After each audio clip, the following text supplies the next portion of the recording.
네, 머니올라 시청자 여러분 안녕하세요. 연불리의 비밀노트 1부 시작하겠습니다. 안녕하세요. 네, 안녕하세요. 네, 자 금주에는 어떤 이슈가 있었고 증시 흐름은 어땠는지 짚어주시죠. 머릿속에 트럼프밖에 생각이 안 나는 것 같습니다. 이게 너무 좀 어지러질한데, 네.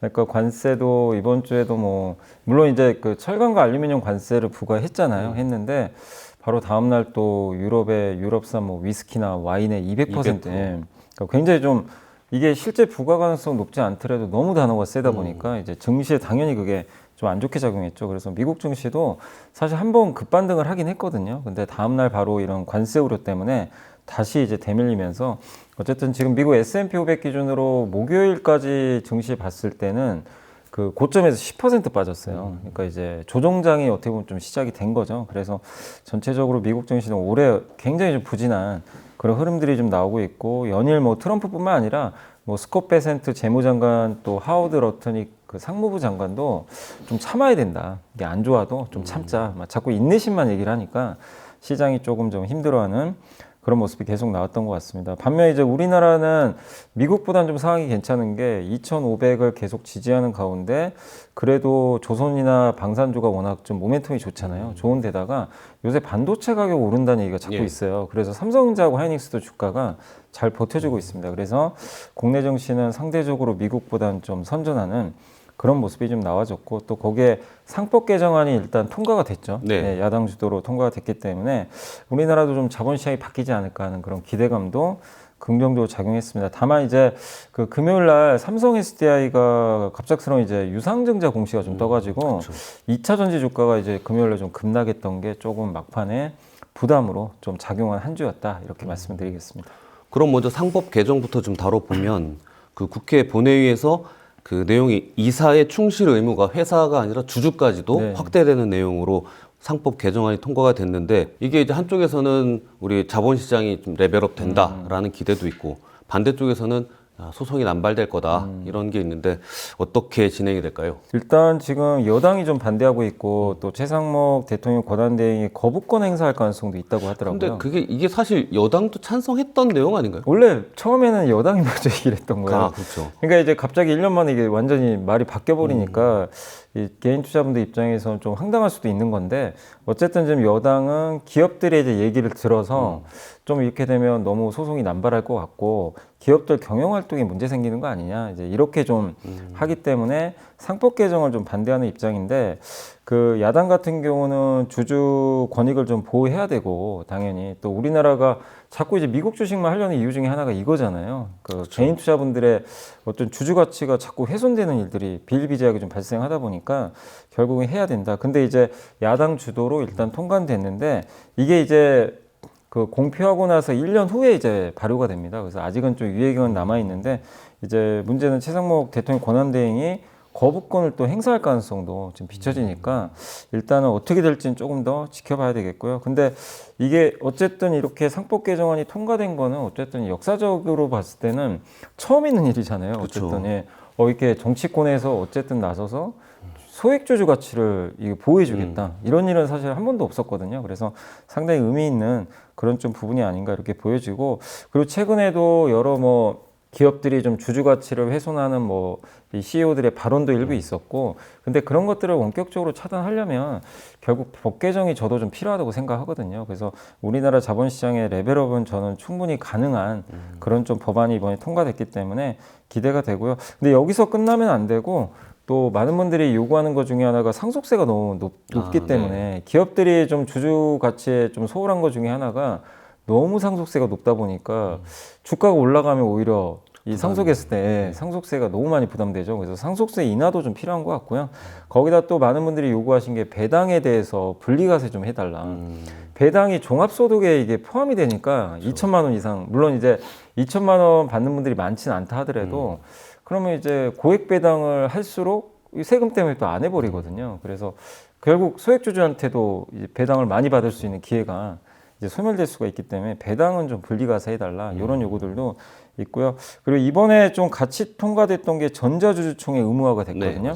그러니까 이것도 굉장히 의미가 있는 게, 소액주주분들이 자기가 권리 행사하고 싶어도 어쨌든 본사를 가야 되니까. 그러니까 이 본사가 멀리 떨어져 있으면 뭐 시간 내서 가기 쉽지 않잖아요. 근데 전자주주총회가 의무화됐기 때문에 이런 부분은 상당히 좀 가시적인 저는 발전이다. 그래서 뭔가 한국이 좀 이제 바뀌고 있는 건 명백한 사실이니까 이 부분은 긍정적이라고 말씀드리고 싶습니다. 이게 자본시장법 개정을 해도 가능하다 이런 논의도 좀 있지 않았었나요? 상법 말고. 근데 이제 상법은 모든 회사죠, 다. 예. 뭐 이게 비상장도 다 있었고, 근데 자본시장 같은 경우는 조금 이제 범위가 좀 한정적이다 보니까 그 결국에 이렇게 상장 기업이든 아니든 간에 상관없이 이제 민주당 입장은 다 하자. 그게 결국에 주주 가치를 보호하는 법 아니겠냐 이렇게 하는 거고. 근데 이제 워낙 반발이 심하니까 이제 기업계에서는 그 여당에서는 자본시장으로 좀 이렇게 좀 범위를 좁혀서 하자. 좀 공식 의무 천천히 있는 데만. 하자. 뭐 이런 좀 입장이었던 것 같아요. 자, 그럼 미국 증시 볼게요. 미국 증시는 뭐 트럼프 때문에 불확실성이 어마어마한데 트럼프가 주식시장이 이렇게 침체되는 것도 나는 뭐 관여 안 한다 네, 이런 네. 뉘앙스로 발언을 했어요. 뭐 올해 경기 침체 예상하느냐? 난 그런 예측하는 걸 좋아하지 않는다. 좀 성장통이 있을 거다 이렇게 얘기했는데 자, 오히려 의도적으로 경기 침체를 만드는 것 아닌가라는 의심도 생기고 있거든요. 근데 이제 합리적 의심일 수밖에 없어요. 물론 트럼프 대통령 그런 거 아니라고 분명히 얘기를 합니다만은 우리가 아무리 생각해도 불과 한 달 전이었어요. 저도 이제 그 얘기를 전해드렸죠. 스콧 베센트 재무장관이 아마 트럼프 대통령이 얘기를 했던 것 같아요. 연준이 말을 안 들으니까 연준이 안 낮출 거잖아요. 금리를 네. 낮출 수가 없죠. 사실 물가가 높으니까. 그래서 우리가 낮추자. 우리가 미국의 10년물 금리를 낮추면 된다. 근데 10년물 국채 금리를 낮추는 방법은 장기 금리니까 경기가 좀 안 좋아져야 돼요, 사실은. 경기 좋으면 금리가 떨어질 수가 없어요, 사실은. 근데 이제 경기가 좀 안 좋아져야 되고 그런 것들이 좀 이제 사람들이 봤을 때 뭔가 약간 침체 분위기로 가면요. 금리는 자동으로 빠지게 돼 있습니다. 근데 아니나 다를까 지금 한 달짝 지났는데 갑자기 미국에서 경기 침체가 나오고 있어요. 그러니까 이미 금리가 4.7에서 4.2까지 떨어졌거든요. 그러니까 이게 의도를 했건 안 하건 간에 일단 트럼프 행정부가 원하는 방향으로 가버렸어요.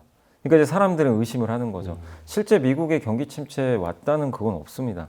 대부분의 지표들은 다 심리 지표죠. 올 것 같다. 관세 때문에 잘 모르겠다. 예, 뭐 이런 일들이 자꾸만 나오니까. 근데 어쨌든 시장이 명확한 증거는 없다 보니까. 근데 이제 그 트럼프 행정부 입장에서는 일단은 자기네가 원하는 소기의 목표는 좀 달성을 한 거거든요. 대신에 여기에 후유증은 뭐냐면 주식시장이 안 좋아지죠. 그러니까요. 경기가 침체대로 간다는데 주가가 오를 수는 없는 거잖아요. 그래서 실제 지금 미국 증시가 굉장히 다른 나라들은 올해 성과 좋은데 미국만 유독 이제 안 좋은 이유 중에 하나인데 그럼에도 불구하고 보통 이렇게 되면 사람들이 트럼프 풋을 기대하죠. 네. 좀 뭔가 액션을 취해서 좀 주식시장 좀 살려야 부양할 수 되겠다. 있게. 근데 그런 얘기가 아니라 아예 그냥 주식시장이 빠져도 나는 모르겠다. 예. 여러분들이 참으세요. 그리고 얘기했던 것 중에 미안하다고도 얘기를 하더라고요. 정말 죄송합니다. 근데 우리는 앞으로 나아가야 될 임무가 있기 때문에 조금만 기다려 주십시오. 이 얘기를 이제 자꾸 반복적으로 하니까 시장은 이제 사실은 뭐 트럼프가 본인 입으로 얘기한 건 아닌데 좀 트럼프 행정부가 좀 의도적으로 이런 걸 좀 약간 분위기를 몰아가고 있구나. 그리고 한 번씩 계속 관세 얘기를 좀 던지잖아요. 그런 게 자꾸만 나오면요. 금리엔 당연히 더 안 좋게 또 작용을 하겠죠. 그래서 그런 것들이 결국 이 미국의 경제 또 주식 이 모든 게 지금 현재 지표가 안 좋은 게 아니라 다 심리 지표인데 이 심리적으로 좀 위축되는 모습이 나오다 보니까 금리도 결국 미래를 또 선반영하는 부분도 있거든요. 그래서 결국 경기 침체를 계속 좀 만들어 가고 있고 그럼 결국엔 이 분위기를 깨는 방법은 경기 침체가 아니라는 증거가 나와야 돼요. 지금 불안하거든요. 그럼 그게 아니라는 증거를 몇 개 또 확인해야 되는데 그게 당장 나오는 게 아니니까 어떤 게 있나요? 그러니까 이제 대표적으로 고용 지표 같은 거. 고용도 이게 고용 지표 지난번에 나온 거는 그래도 견조했어요. 근데 지금 막 해고하고 있잖아요. 네, 정부. 그러니까 이제 그게 해고 들어간 것들을 이제 한두 달 후에 또 봐야죠. 어떻게 나오는지. 그러니까 지금 확인이 안 되는 거예요. 그러니까 이제 대표적인 게 미국이 제일 중요한 게 고용이니까 이 고용이 혹시라도 이제 망가지면 진짜 침체가 올 수도 있거든요. 그래서 그런 것들. 그리고 미국 관세 때문에 진짜 물가가 올라가는 건가? 근데 지금 몰라요. 이번에 발표된 물가 지수는 관세 전이에요. 나오는 지표. 그러니까 안정화됐거든요, 물가가. 근데 거기에 환호를 할 수가 없는 거예요. 그러니까 이런 걸 확인하려면 최소 2달 걸리거든요. 그래서 확인할 방법이 없기 때문에 시장은 계속 불안할 수밖에 없고 아니면 트럼프가 말이라도 좋게 해주면 좋은데 지금 그럴 상황도 전혀 아닌 것 같고 최소한 2달 정도는 트럼프 말이 좀 우호적으로 나오기 또 어렵거든요. 그래서 당분간은 좀 미국 증시가 이런 부분 때문에 좀 강한 회복은 좀 쉽지 않다. 그러니까 뭐 이렇게 보고 있습니다. 의도적으로 침체를 바라는데 부양하기 위한 발언을 할 이유도 없을 거고. 없죠. 예. 그럼 주식 시장이 침체되면 그 채권 쪽으로 좀 자금이 몰려가면서 채권 수요가 늘어나서 10년채 국채금리가 떨어지는 이런 효과도 그런 효과도 있죠. 그러니까 이게 그 말씀을 잘해주신 게 수급 효과도 생겨버려요. 자꾸 이게 주식시장 안 좋고 침체로 가는 것 같으면 사람들이 채권을 더 사겠죠. 그렇겠죠. 주식 빼서. 그러면 예. 채권은 금리 더 떨어질 수밖에 없거든요. 그러니까 그런 걸 또 노리는 것도 하나의 그 이 스코어 퍼센트의 좀 의도가 아니었나 그렇게 생각합니다. 그런 자금들이 채권으로 가지 말고 국장으로 좀 왔으면 좋겠는데. 그죠. 아직은 안 오는 것 같습니다. 예. 이 경기 침체 논란이 거센데 실제로 이 애틀란타 연은이 발표하는 GDP 추정치 GDP 나우가 마이너스 2.8까지 떨어지면서 시장이 깜짝 놀랐는데 이 역성장의 이유가 금괴 수입이 급증해서 그렇다라는 기사가 있었던데 이게 어떤 내용인가요? 그 경제 교과서에도 있잖아요. GDP가 순수출, 그러니까 수출의 수입 빼고 그다음 민간 투자, 그다음에 이제 민간 소비, 네. 예, 소비가 있고 마지막이 정부 지출인데 이 네 가지가 이제 다 증가하면 당연히 GDP가 올라가는데 이번에 그 애틀란타 연방은행에서 발표한 GDP 나우가 추정치를 내는 거예요. 지금 미국이 경제 성장이 어떻게 나올 것 같다. 이제 최신 데이터를 종합해서 발표하는데 이게 마이너스 간 이유로 거론되는 게 순수출이 너무 마이너스가 심했대요. 그러니까 순수출이면 뭘 많이 사왔다는 사온 거네요? 거죠. 그러니까 수출에서 수입된 게 마이너스가 크다는 얘기, 수입이 많았다는 얘기잖아요. 근데 수입이 뭔가 해서 봤더니 진짜 이게 좀 이례적이긴 해요. 금괴 수입이 이게 작년 11월에 30억 달러 정도였어요. 이번 1월에 287억 달러로 한 10배 가까이 튀어버린 거예요. 근데 이거는 아실 거예요. 그쵸, 금값 그때. 오르는 배경. 선물과 미국, 현물의 맞아요. 차이. 네, 맞아요. 그래서 투자은행들이 영국에서 지금 금을 막 갖고 실어 오겠다. 날랐던 거. 이거를 사실은 GDP 나와서 좀 뺐어야 되는데 그냥 같이 넣어버린 것 같아요. 실제 경기에 반영되는 그런 물건 수입이 아니라 그건 금괴인데. 금괴인데 근데 일단 데이터로 보면 어쨌든 수입이잖아요. 그러니까 이게 다 통틀어 수입이 급증한 건데 이걸 사실 좀 정교하게 좀 약간 좀 골라냈어야 되는데 그걸 골라내지 않았던 것 같아요. 그러니까 수입이 폭증을 하니까 GDP 당연히 마이너스 납니다. 그러니까 이제 이걸 제외하고 봤더니 그래도 뭐 좋은 편은 아니지만 플러스 0.4예요. 금괴 수입이 마이너스 2.4를 만들어버린 거예요. 그러니까 2.8이 나왔으니까 어마어마하게 지금 그 이 역성장을 만들어낸 거죠. 이게 그러니까 이런 지표만 봤을 때는 야 금괴가 이렇게 또 뭔가 교란을 하는구나. 그럼 미국 시장 참가하는 분들 입장에선 관세가 모든 걸 다 꼬이게 만들어버린 거예요. 모든 지표를 다 왜곡시키잖아요. 지금 금괴 때문에 지표가 꼬여버렸죠. 이것도. 그래서 경기 침체가 실제 아닌데 사람들이 이 지표를 보는 순간 침체 오네. 그래서 일부 진짜 미국의 경제학자들도 1분기에 침체 온다. 예, 막 이런 얘기도 해요. 가능성 50%다 네. 이런 기사도 있더라고요. 근데 사실은 금괴 때문이라면 다른 요인이 아니라면 이게 침체 가능성은 사실 없는 거거든요. 그렇기 때문에 좀 많은 분들이 놀라셨는데 어쨌든 금괴 수익 급증이기 때문에 이 부분은 이게 장기화될 부분은 또 아니라고 좀 보고 있기 때문에 좀 일시적인 좀 부분이다. 근데 어쨌든 시장은 계속해서 이런 좀 노이즈가 계속 끼고 있기 때문에 좀 불안해할 수밖에 없는 그런 상황인 것 같습니다. 그래도 가장 관심이 많은 테슬라가 11일, 12일에 3%하고 7% 네. 살짝 올라갔어요. 그래갖고 이제 반등하는 건가? 네. 이런 생각을 했는데 다시 또 어제 좀 가라앉더라고요. 이 트럼프가 테슬라를 옹호하는 발언도 했고 이 테슬라는 앞으로 어떤 전망을 가져야 될지 좀 예측을 해주시면. 근데 이제 가장 중요한 거는 사실 일론 머스크에 대한 좀 비난이 많잖아요. 요게 좀 저는 좀 컸다고 보거든요. 근데 결국에 이제 지금 그 본인이 경영하는 테슬라에 좀 복귀를 해서 좀 여기서 일을 좀 적극적으로 해야 되는데 지금 비치는 거는 공무원 해고만 하고 있으니까 아니 주주분들 입장에서는 좀 답답할 노릇이죠. 이제 그리고 이미지도 안 좋아지고 있고 그래서 이 일론 머스크가 어쨌든 이 공무원들 해고가 어느 정도 좀 끝나야 될 것 같아요. 그게 좀 뭐 당장 되는 건 아니고 한두 달 정도는 좀 시간이 필요하니까. 근데 이거는 언젠간 끝나긴 하거든요. 그래서 이 이슈 때문에 주가 빠진 건 전 너무 걱정하지 말자. 이게 기업 가치가 그렇다고 엄청 훼손돼서 이제 테슬라 차를 영원히 사람들이 안 살 건 아니고 상품 좋으면 또 살 거란 말이에요.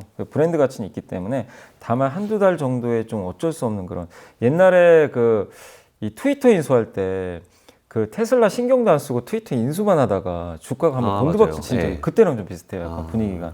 그래서 근데 결국 회복됐잖아요, 나중에. 그럼 지금 인도량 줄어드는 거, 네. 그다음 매출 좀 줄어드는 것도 이 영향으로 볼 수 있나요? 이 영향도 일부는 있는 거죠. 근데 사실 이제 제가 서두에 이 말씀을 드린 거는 일론 머스크에 대한 좀 비난이나 이런 거는 저는 아주 오래 갈 이슈는 아니라고 봐요. 근본 원인은 아니에요. 근데 제일 중요한 건 이제 그 테슬라의 전기차거든요. 이게 판매가 지금 사실 안 되는 건 맞아요. 우리가 기대했던 것보다 지금 주가를 유지하려면 많이 팔려야 되는데 그쵸. 그게 안 되니까 그래서 이제 이것 때문에 또 부러진 것도 사실인데 지금 유럽에서도 안 팔리죠. 중국에선 BYD가 막 뛰어들고 있죠. 그런데도 일론 머스크는 뭐 아니 뭐 좋은 기회다 막 이러고만 있으니까 뭔가 좀 액션을 취해줘야 되는데 그것도 아닌 것 같고 그래서 이제 주가가 좀 많이 빠진 상황인데 근데 반격 카드는 분명히 있어요. 지금 뭐 안 팔리는 것 때문에 주가가 이제 반토막이 났는데 이미 반영은 했고 이제 올해 상반기에 저가 전기차가 나올 예정이고요. 로보택시도 준비하고 있어요. 이 두 개가 결국엔 언제 나올지 명확하게 지금 그 날짜 공개는 안 했는데 올해 상반기 내에 다 한다고 했거든요. 좀 말은 6월까지 한다고. 네. 근데 그 약속을 이제 지켜줘야 돼요. 그 스케줄대로만 나와주면 시장은 일단 환호할 겁니다. 그렇죠. 다시. 그래도 약속을 지켰네. 그리고 저가 전기차는 3만 달러 이하로 나오니까 굉장히 싼 거잖아요. 사실 테슬라 차를 내가 보조금 받으면 3천만 원 정도에 살 수 있다고? 약간 이런 생각이 들면 당연히 손이 가게 되거든요. 그러면 사람들 입장에서는 당연히 테슬라를 또 다시 볼 가능성이 있기 때문에 결국 저는 올해 상반기 제일 중요한 게 저가 전기차 계획대로 내놓을지 그게 스케줄되면 된다면 주가는 다시 어느 정도 좀 회복은 가능하다. 근데 지금은 내놓는다고는 했는데 그 후로 좀 구체적인 좀 내용들이 없거든요. 그래서 당분간 주가는 좀 부진할 수밖에 없어요. 오를 만한 내용은 아직은 나올 수는 없는데 다만 이제 다음 분기 아마 실적 발표할 때쯤엔 저가 전기차 얘기가 또 나올 거기 때문에 그래서 적어도 4월까지는 조금 지지부진한 그런 흐름은 좀 인내를 하시되 지금 200달러 초반까지 내려왔는데 여기서 테슬라를 이제 와서 좀 정리하는 거는 그건 아닌 것 같아요. 근데 항상 테슬라 주주분들은 아실 거예요. 성공한 이유가 이렇게 폭락할 때 모으신 분들이 항상 결과가 나중에 좋긴 좋았어요. 지난 몇 년을 돌아보면 흥분할 때 사신 분들은 결론은 안 좋았고 그쵸. 그래서 오히려 지금은 이제 나아질 하반기를 보면서 오히려 이제는 테슬라를 나쁘게 볼 필요 없고 좋아질 게 뭔가를 찾아야 되는 시기가 아닌가 그런 저는 악재를 찾는 게 아니라 이제는 그 시점이 좀 왔다 이렇게 보고 있어요. 테슬라는 중국에도 공장이 있잖아요. 예, 공장 있죠. 미중 갈등이 심해지면 테슬라는 악영향을 안 받나요? 받을 수 있는데 근데 미국에서 판매되는 물량은 거의 미국산이에요. 그러니까 중국 내에 판매. 중국 내에서 판매하는 거는 어쨌든 미중 갈등이 있어도 중국 사람들이 옛날에 애플도 그렇고 테슬라도 이제 전기차도 그렇고 그 트럼프 일기 때부터 시작됐잖아요. 이 전쟁이. 그 바이든 때는 더 심했어요. 바이든도 굉장히 규제 심하게 했는데 그거랑 상관없이 계속 잘 팔립니다.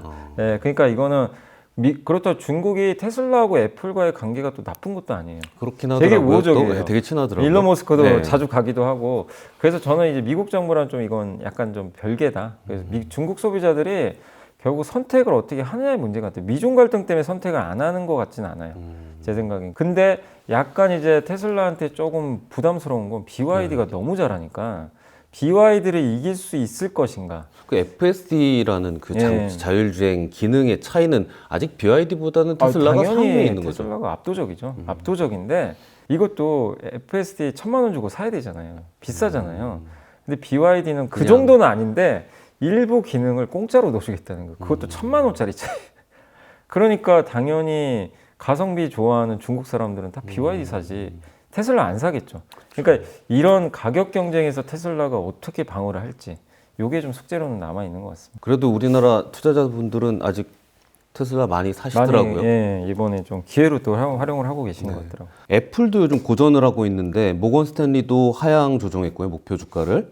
애플은 왜 이렇게 부진한 건가요? 애플이 원래 올해 가을에 아이폰이 이제 새로운 게 나오잖아요. 이제 거기에 지금 애플은 그 실이라는 거 있잖아요. 예. 음성인식 비서 있잖아요. 요걸 이제 AI로 바꾸겠다고 했어요. 여기다 AI를 심어서 이제 비서 역할을 진짜 한번 하게 하겠다. 작년에 했던 얘기예요. 그래서 올해 스케줄상 그거 하기로 했는데 최근에 나온 건 이걸 내년으로 연기하겠다고 합니다. 뭐가 잘 안 되나? 이게 쉽지가 않나 봐요. 그러니까 이제 당연히 실망하죠. 왜냐하면 아이폰 교체하려고 기다리는 분들이 계세요. 한 몇 년, 한 4년 전에 사신 분들이 올해 야, 어차피 실이 업그레이드 되니까 한번 사볼까 했는데 이게 1년 연기되면 당연히 1년 더 쓰자 이럴 수가 있어요. 그러니까 최근에 주요 미국의 증권사들이 목표 주가를 이제 낮추고 있습니다. 이것 때문에 그러니까 판매에 영향을 줄 것 같다. 그래서 최근에 이제 모건 스탠리도 판매량 전망치를 좀 낮춰버렸더라고요. 거기다가 또 한 가지가 지금 트럼프가 관세 매긴 국가 중에 유일한 국가는 중국밖에 없잖아요. 실제로 들어간 네. 거는 중국밖에 없죠. 중국의 20%죠. 예. 근데 이건 뭐 애플 아이폰도 다 포함됩니다. 아, 아이폰은 중국에서 많이 만들어서 미국의 공장은 없어요. 그렇죠. 중국에서 가요. 인도 일부랑. 디자인만. 네. 그러니까 20% 매기면 그 이제 증권사에서 분석한 거 보니까 20억 달러의 비용이 든대요. 20억 달러면 우리나라 돈 3조 가까이 되는 돈이에요. 이거를 애플이 부담을 하든가 그거 싫으면 소비자한테 전가해야 되는데 애플 아이폰 가격조차 비싼데 그거 전가하기 또 쉽진 않거든요. 그러니까 이런 관세 피해와 AI에 대한 실망이 두 가지가 어우러졌는데 이게 해소되려면 또 시간이 당연히 좀 필요하겠죠. 그래서 애플 주가도 사실 장기간 엄청나게 올랐잖아요. 근데 뭐 이게 워런 버핏의 뭐 해안인지는 제가 모르겠는데 어쨌든 애플도 비중을 좀 많이 줄여놨거든요. 근데 공교롭게 이런 또 악재가 나와서 어쨌든 조금 주가 흐름은 좀 당분간은 부진할 수밖에 없는 상황인 것 같습니다. 3월 들어서 3월 7일 하루만 한 1.5% 올라가고 다 하락했어요. 다 하락했어요. 예. TSMC가 그 인텔 파운드리 사업 인수하는데 AMD랑 브로드컴이랑 같이 하자 뭐 이런 얘기를 했어요. 그러고 CEO도 새로 부임해서 인텔은 주가가 급등하고 이렇게 변화가 있는데 이 삼성전자에는 어떤 영향을 미칠까요? 일단 이제 요거 삼성전자한테는 사실 썩 좋은 내용 같지는 않더라고요. 제가 보니까 왜냐하면 인텔이 지금 너무 힘들어서 일각에서는 좀 이거 진짜 망하는 거 아니냐 막 이런 얘기까지 나오는 게 지금 제조 경쟁력도 떨어져 있고 고객도 별로 없는데 근데 인텔은 두 가지를 하죠. 파운드리하고 설계를 하는데 파운드리 일단 떼내가지고 TSMC가 인수를 하고 대신에 TSMC가 근데 인텔이 인수한다고 TSMC 입장에서 별로 도움될 건 없거든요. 좋아서 하는 건 아니죠? 네, 그죠. 미국의 약간의 요청도 좀 있었겠죠. 근데 이거를 그렇다고 인수했을 때 공정도 완전히 다른데 이거를 활용할 방법이 없는데 그래서 제안한 게 AMD랑 브로드컴과 같이 합작해서 만들어서 이 두 회사는 그 TSMC 고객이잖아요. 그렇죠. 그러니까 TSMC가 이 회사들한테 이제 설계를 받아서 만들어주는데 이 두 회사의 일부 물량을 인텔에 넘겨버리는 거예요. 아, 왜냐하면 이들은 설계만 하니까 제조를 해줄 회사만 있으면 되거든요. 그러니까 인텔이 이 두 회사의 물량을 일부 가져가면 사실 이제 좀 약간 편해지는 거죠. 그 인텔도 살아나는 인텔도 거죠. 살고. 예. 이게 트럼프가 또 원하는 그림일 수도 있어요. 그래도 TSMC는 AMD랑 브로드컴 걸 만드는 기술은 좀 줘야 되겠네요. 근데 그건 어떻게 교통정리를 할지 모르겠어요. 그 기술이란 건 너무 민감하기 그러니까. 때문에. 그러니까 인텔도 자체적인 기술은 있긴 있어요. 근데 그거를 잘 고도화시켜. 이번에 또 인텔의 새로운 또 CEO가 부임을 했어요. 이분을 또 되게 기대하는 게 새로운 CEO인데 처음으로 외부에서 영입했다고 그러더라고요. 항상 내부 영입을 했는데 그 주가가 이제 급등한 이유 중에 하나인데 파운드리 부활하겠다 이렇게 또 선언을 했으니까 그러니까 결국 지금 분위기는 인텔이 뭔가 살아날 것 같은 분위기예요. 파운드리 지금 3위인데 이거 살아나지 않을까 했는데 지금 2등인 삼성 입장에서 중간에 완전 껴버린 거죠. TSMC랑 인텔이 손잡으면 중간에 있는 삼성전자 진짜 붕 떠버리거든요. 근데 삼성의 문제는 고객이 또 없잖아요. 그렇죠. 미국에. 가뜩이나 지금 힘든 상황에서 인텔한테 또 뺏겨버리면 이것도 힘든 상황이죠. 그래서 삼성은 그렇다 이것 때문에 주가 빠질 리는 없어요. 왜냐하면 이미 주가는 파운드리에 대한 기대가 지금 별로 없는 상황이기 때문에 크게 빠지진 않겠지만 문제는 삼성전자 입장에서는 미국 고객을 어떻게든 빨리 확보는 해야 됩니다. 그래야 파운드리가 부활하는 거니까. 그래서 기술력으로 승부하는 수밖에 없어요. 지금은. 그냥 이제 진짜 본질로 들어가서 TSMC를 쫓아갈 수 있는 기술 경쟁력 확보밖에는 답이 없습니다. 그걸 확보해야 고객이 들어오는 거거든요. 그래서 올해 안에 어쨌든 이제 삼성의 파운드리 그 수율을 최대한 끌어올려야 되는 그런 숙제. 근데 이게 좀 힘든 게 시간이 얼마 안 남았잖아요. 인텔이 좀 계속 몰락하면 좀 여유는 있을 수 있거든요. 아, 왜냐면 뒤에 추격하는 사람이 없으니까 1등만 추격하면 되는데 이제는 그게 아니잖아요. 사이에 끼어서. 네, 사이에 끼니까 점점 시간이 좀 좁아진다는 게 삼성한테는 계속 좀 부담이 될 수밖에 없는 그런 좀 상황인 것 같습니다. 자, 이번 주 외국인 기관 개인들 매수 종목하고 상승한 업종 정리해 보겠습니다. 네, 먼저 이번 주 외국인들이 많이 매수한 주식 10개 종목을 살펴보겠습니다.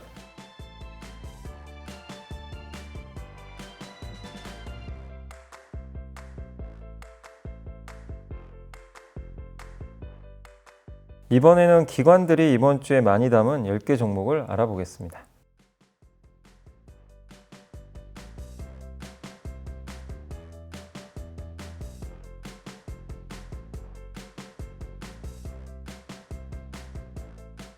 이번에는 개인들이 이번 주에 가장 많이 산 주식 10개 종목을 살펴보겠습니다.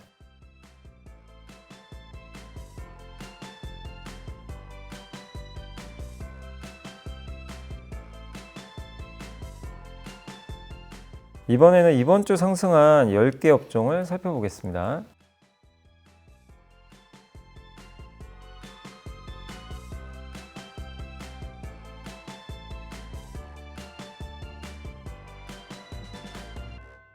자, 상승한 업종 중에서 흐름이 좀 더 좋게 이어질 만한 주목할 만한 분야가 있을까요?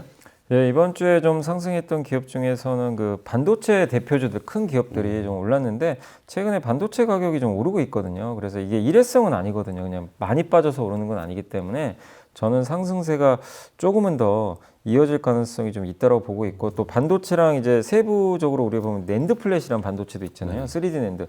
여기도 같이 올랐거든요. 그래서 이쪽 부분도 동반해서 저는 좀 상승하는 그런 좀 분위기가 펼쳐지지 않을까 이렇게 보고 있고, 또 한 가지가 이제 미용 의료기기 회사들 주가가 좀 올랐었거든요. 근데 여기는 관세 영향이 좀 사실 없는 좀 그런 지역, 그러니까 어떤 이제 섹터 중에 하나고, 최근에 중국이나 외국에서 우리나라 의료 관광을 워낙 많이 들어오시니까 한국의 피부과가 외국인들 때문에 또 되게 영업이 또 잘 된다고 하더라고요. 그런 거 보면 이거 역시 뭐 일회성은 아닌 거죠. 그래서 미용기기 관련된 기업들도 한번 염두에 두시면 좋겠습니다. 그래서 이번 주는, 다음 주는 반도체, 또 3D 낸드, 미용기기 이런 업종들 한번 보시면 좋겠습니다. 그 반도체 상승하는 재료는 뭐예요? 그러니까 이제 반도체가 AI가 있고, AI랑 관계없는 뭐 PC나 스마트폰에 들어가는 반도체가 있거든요. 이 두 개가 약간 다른데, AI 반도체는 좋았잖아요. 네. 지난 한 1, 2년간. 근데 그 AI를 제외한 반도체는 수요가 약해서 안 좋았건데, 최근에 여기가 좀 살아나고 있다고 하더라고요. 가격이. 이쪽 PC나 아니면 뭐 일반 반도체에 들어가는 이제 이 뭐 D램이나 이런 것들에 대한 가격이 정말 많이 빠졌어요, 작년에. 근데 여기가 살아나는 이유가 이번에 중국이 이구안 신하면서 이 수요를 좀 끌어올려서 수요가 보조금 늘어났다. 줬잖아요, 스마트폰 살 때. 그게 좀 있었고, 두 번째가 옛날처럼요, 반도체 회사들이 공급을 많이 안 늘려요. 왜냐하면 세 개 회사밖에 없잖아요. 그러니까 업황 안 좋을 때 감산을 해놔요. 근데 업황 조금 좋아져도 안 합니다. 계속 유지를 해요. 그러면 공급이 늘기가 어려워요. 근데 여기서 수요가 조금만 좋아도 굉장히 가격이 또 가파르게 오를 수도 있거든요. 그러니까 시장이 이제 그걸 눈치챈 거죠. 아, 공급은 많이 안 느는데 수요가 좀만 늘어도 이거 가격에 큰 영향을 주겠구나. 그리고 주가도 삼성전자 같은 거 많이 빠졌잖아요. 네. 부담도 없고 해서 그런 것 때문에 좀 최근에 좀 오르고 있다, 이렇게 보시면 되겠습니다. 네, 염이사님이 선정하신 이번 주의 보고서는 어떤 주제인가요? 네, 그 화장품 관련된 보고서인데, 그 메리츠증권의 박종대 연구원님이 제목이 2025년 달라지는 세 가지 자리 배치라는 건데, 지금 사실 화장품 회사들 이렇게 실적 보면 그렇게 나쁜 건 아닌데 주가 보면 마치 불황이 온 것처럼 되게 좀 안 좋거든요. 근데 어쨌든 지금 실제 지금 K뷰티 지표들을 보면 나쁘지가 않습니다. 화장품 수출 지표도 1, 2월 작년에 그렇게 성장했는데도 올해 1, 2월 누적으로 작년보다 5% 또 성장을 해줬거든요. 그리고 화장품 ODM이라 그러죠. 예, 화장품을 이제 만들어주는 업체들. 여기도 여전히 좀 좋은 상황이고, 또 우리나라에서 경쟁력 있는 기업들이 화장품 여기 이런 것들 그 용기 있잖아요, 담는 그것도 잘 만들고 있고, 그리고 유통하는 회사들, 이런 회사들이 굉장히 지금 성장을 하고 있는데도 그거를 이제 최근 이게 주가를 보면 반영을 좀 제대로 못하고 있는 것 같은데, 다만 이렇게 좀 화장품 회사들이 좀 주가 약했던 이유 중에 하나가 작년에 주가 좀 많이 올랐는데 미국에서 인디 브랜드 있잖아요. 이 중소형 브랜드들, 뭐 우리나라로 치면 올리브영 가서 사는 예. 여기 경쟁이 너무 치열한가 봐요. 그러니까 이제 서로 막 저가 제품들을 내놓다 보니까, 그래서 그런 경쟁 우려가 좀 있어가지고 일부 좀 매출이 좀 둔화되고 이런 모습들이 감지되는 것 같은데, 근데 그거를 이제 확대 해석해서 화장품 전체가 다 안 좋은 건 아니거든요.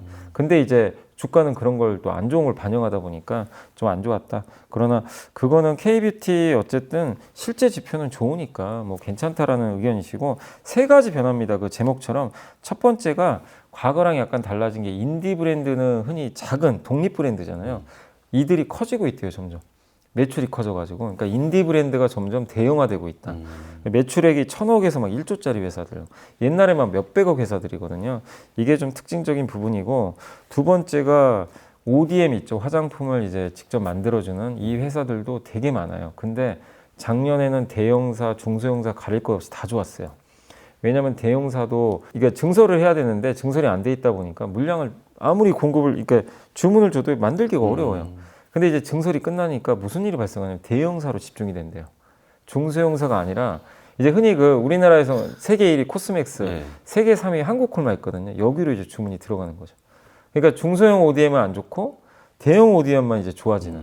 이게 작년과는 좀 다른 점이에요. 그게 좀 있고 세 번째가 우리 아무도 기대 안 했던 중국이 살아날 것 같아요. 중국 화장품 시장이 죽었죠. 뭐 우리나라가 못한 것도 있어요. 그 중국에서 브랜드 가치가 좀 떨어져 버렸어요. 사드 리스크 이런 것도 정치적인 이유로. 이유도 있고 중국 화장품 회사들이 또 잘 만듭니다 요즘에 직접. 그러니까 아모레나 LG생활건강이 되게 고전을 했거든요. 근데 올해는 아시겠지만 중국이 지금 소비 부양하기 시작했죠. 그쵸. 여기에 이 아모레나 LG생건이 지난 몇 년간 중국을 혹독하게 구조조정을 해놨어요. 그러니까 더 나쁠 게 좀 없는 거죠. 여기서 수요만 좀 살면 좀 나아지는 거죠. 그래서 중국 때문에 안 좋았던 그 대형사도 조금은 반등할 수도 있다. 이 세 가지가 이게 좀 약간 바뀐 트렌드다. 그래서 이 주식 투자에서 저는 제일 중요한 게 변화라고 생각하거든요. 그 변화에 순응을 하실 필요는 있다고 봐요. 그래서 여기서 이제 기업으로는 탑픽으로는 코스맥스를 좀 꼽아주셨고 또 지금 미국의 화장품 잘 팔고 있는 APR 꼽아주셨고 브랜드 회사로는 관심 종목에 그 색조 화장품 전문 기업이 있습니다. 클리오를 이렇게 관심 종목으로 꼽아주셨으니까 기업들도 한번 참고하시면 좋겠습니다. 네. 연블리의 비밀노트 1부 여기까지 마치겠습니다. 저희는 내일 2부에서 다시 찾아뵙겠습니다. 감사합니다. 삼성 SDI가 유상증자를 발표해가지고 삼성 SDI는 그래도 현금흐름이 좀 좋은 걸로 알고 있었는데 근데 그 내용을 보니까 대부분 많은 돈이 탑업인 지분 투자예요. 미국에 공장을 지어야 됩니다. 왜? 관세 들어가거든요. 한국에 수출하는 순간. 지금은 안 좋을 수 있지만 몇 년을 내다본다면 이게 어떻게 보면 또 좋은 결정이 또 될 수도 있거든요.